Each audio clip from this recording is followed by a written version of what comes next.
Covid-19, que 500 infirmiers et 400 paramédicaux ont été recrutés pour combler les déficits constatés au niveau des urgences et soins intensifs.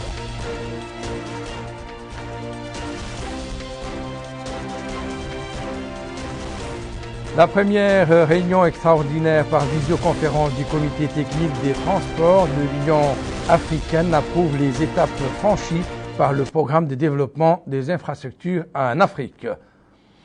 Mesdames, Messieurs, bonsoir et bienvenue à cette édition du journal, une édition que nous commençons par l'actualité parlementaire. La conférence des présidents de l'Assemblée nationale a tenu aujourd'hui une réunion à l'issue de laquelle elle a transféré 4 projets de loi aux commissions techniques compétentes pour études préliminaires avant leur présentation en séance plénière.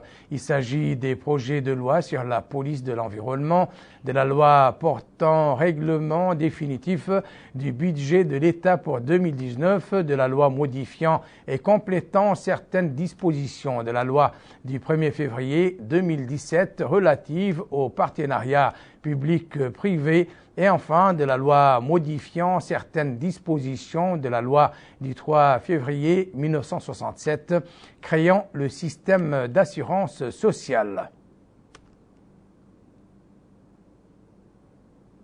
Au chapitre des activités du gouvernement, la visite du ministre de la Santé, Mohamed Nazirou Ahmed, à 2 unités de prise en charge des malades du Covid-19, au centre hospitalier des spécialités et à l'Institut national d'hépatovirologie de Nouakchott.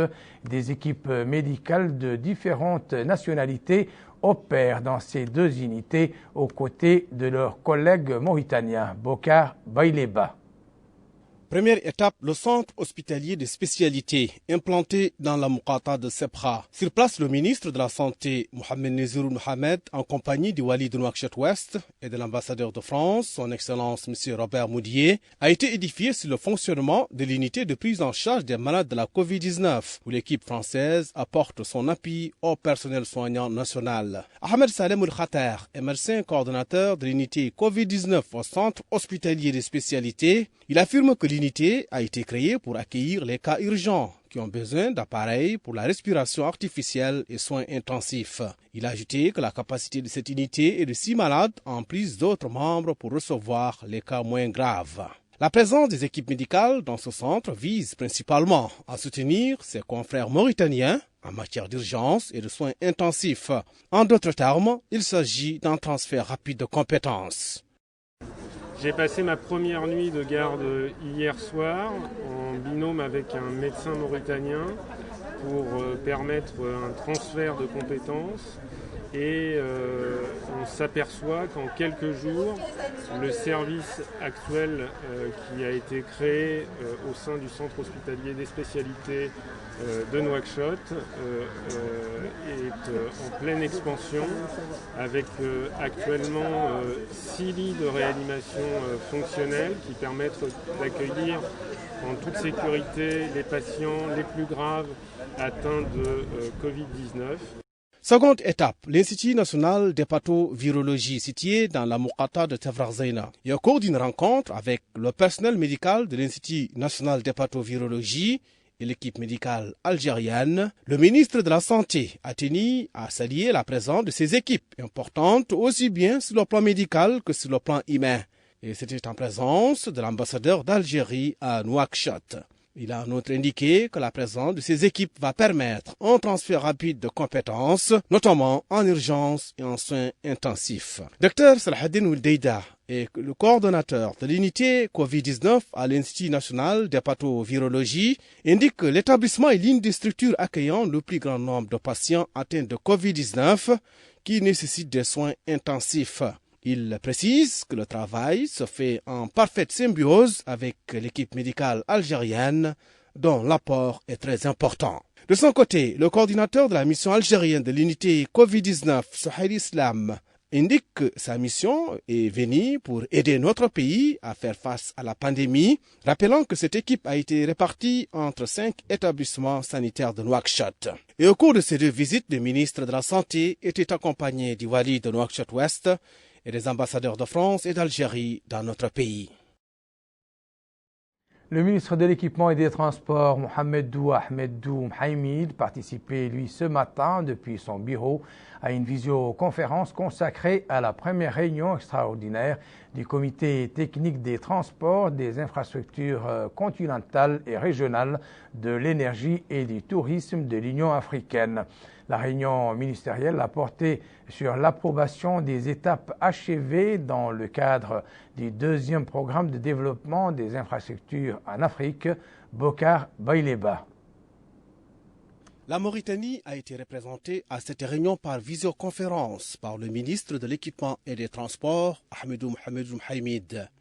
Une réunion qui a permis de discuter du programme d'infrastructures en Afrique et les moyens pour faire face aux crises sanitaires.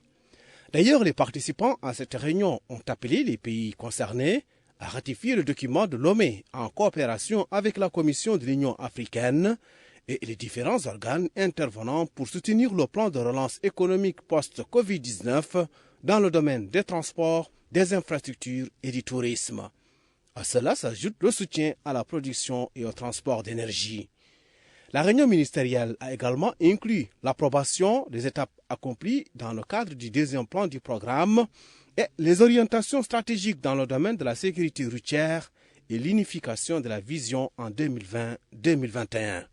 Par ailleurs, les participants ont appelé les États membres et les fédérations régionales à renforcer la coopération dans le domaine des infrastructures afin d'intégrer le changement climatique et l'approche genre dans la planification, la mise en place des infrastructures et le soutien du marché unique africain de l'électricité. Le ministre de l'Emploi, de la Jeunesse et des Sports, Taleb Ould Sid Ahmed, s'est fait, lui, représenter par son secrétaire général à la cérémonie de la remise des prix aux gagnants du concours du meilleur logo de la 22e édition de la Coupe d'Afrique des Nations des jeunes de moins de 20 ans. Ce concours a été organisé dans la perspective de la 22e édition de la Coupe d'Afrique des Nations des jeunes de moins de 20 ans que notre pays abritera en février et mars prochains. Amina Ka. Abdelrahman Ould Habib, Asma Mtsidina et Mamadou Sall, voici les gagnants du prix de la meilleure mascotte de la Coupe d'Afrique des Nations des jeunes de moins de 20 ans, Mauritanie 2021, que notre pays abritera entre le 14 février et le 4 mars prochain. Ces jeunes ont gagné le concours qu'a organisé la commission d'organisation de la Coupe pour choisir la meilleure mascotte qui sera l'icône officielle de cette compétition africaine qui se tiendra à Nouakchott et Nouadhibou dans sa 22e édition. Notre pays célébrera entre le 14 février et le 4 mars prochain la 22e édition de la Coupe d'Afrique des Nations des jeunes de moins de 20 ans. Cette compétition aura lieu sur 3 terrains de football, 2 à Nouakchott et 1 à Nouadhibou. Et dans ce cadre, il a été décidé de mettre en place un concours national permettant de créer la mascotte de cette compétition. Un groupe de travail composé de membres de la commission médiatique et commerciale s'est chargé de la présélection des participants, dont 8 ont été retenus, et sont passés à l'étape finale sur un total dépassant les 300 participants. Nous avons participé à ce concours et Dieu merci, notre mascotte a été retenue. Elle représente la culture mauritanienne et les coutumes du peuple mauritanien et son environnement. Nous avons opté pour une conception simplifiée qui est en même temps capable de nous représenter. J'étais parmi 300 participants à ce concours et heureusement j'ai remporté la 2e position.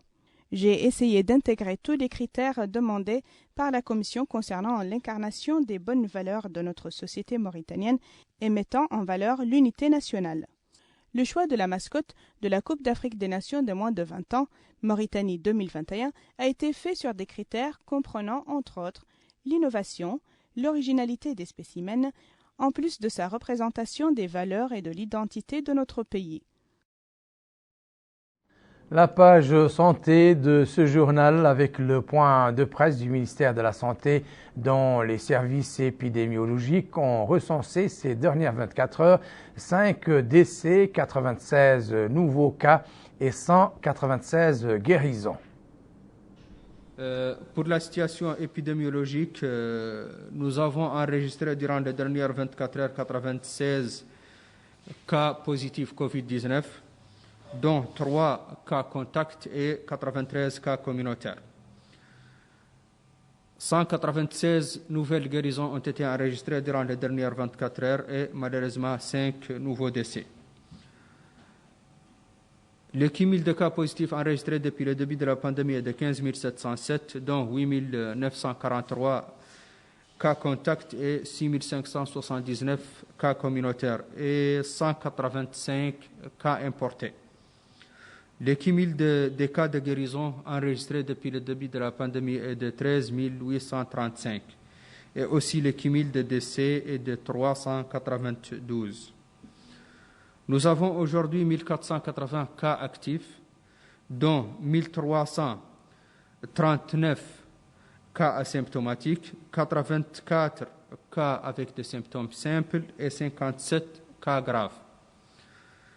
Pour la répartition des nouveaux cas par Muqata'a, 5 nouveaux cas ont été enregistrés durant les dernières 24 heures dans la Muqata'a d'Amurj, 6 à Basknou, un nouveau cas à Djigani, un nouveau cas à Timbedra, 3 nouveaux cas à L'Ayoun, 3 à Tantan, un nouveau cas à Gerou, 2 à Konkosa, 1 à Alag, 1 à Bogué, 12 nouveaux cas à Boutilimit.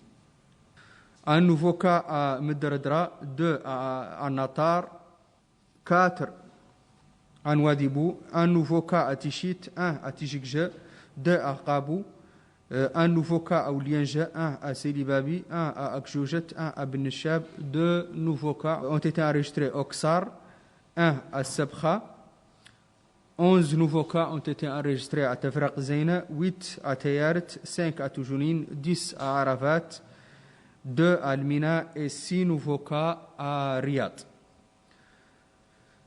Durant les dernières 24 heures, 1685 nouveaux tests ont été réalisés, dont 201 tests de suivi et 1484 tests de diagnostic, répartis en 1077 tests rapides et 407 PCR. La répartition des nouveaux tests par région, 134 ont été réalisés à Hod Sharqi, 42 à Hod al-Gharbi, 125 à Nasaba, 25 au Gorgol, 63 au Brakna, 61 au Trarza, 32 à Nadrar, 72 nouveaux tests ont été réalisés à Dakhlet Nouadhibou, 18 au Taga, 78 au Guédimaqa, 16 au Trarza, 157 ont été réalisés à Ninchiri, 659 à Nouakchott Ouest, 132 à Nouakchott Nord et 71 à Nouakchott Sud.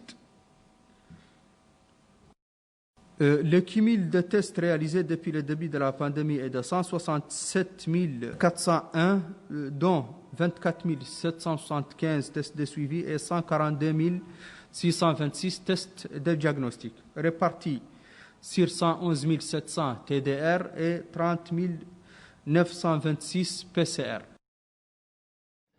Le rappel des principaux titres de cette édition.